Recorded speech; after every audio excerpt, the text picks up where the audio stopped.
আসসালামু আলাইকুম, কেমন আছেন সবাই? আজ আমি আপনাদের দেখাবো ঘরে থাকা অল্প কিছু উপকরণ দিয়ে ঝটপট বানিয়ে নিন টমেটো দিয়ে আলু ভাজি। রেসিপিটি জানতে ভিডিও শেষ অবধি দেখবেন। ভালো লাগলে লাইক কমেন্ট শেয়ার করতে ভুলবেন না। কড়াইতে তেল গরম করে সামান্য কিছু পরিমাণ পেঁয়াজ কুচি দিয়ে দিচ্ছি। তারপর একে একে করে কাঁচামরিচ রসুন বাটা দিয়ে নাড়াচাড়া করে নিলাম। সামান্য পরিমাণ লবণ আর জিরার গুঁড়া দিয়ে দিলাম। এরপর নাড়াচাড়া করে নিচ্ছি। সুবাস বের হতে না হতেই দিয়ে দিলাম কুচি করা আলু।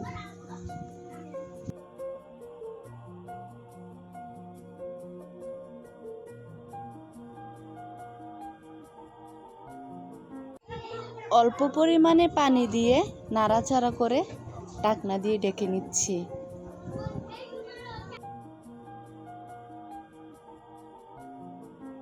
আলুগুলো সিদ্ধ হওয়ার পর কিছু টমেটো কুচি দিয়ে দিয়েছি।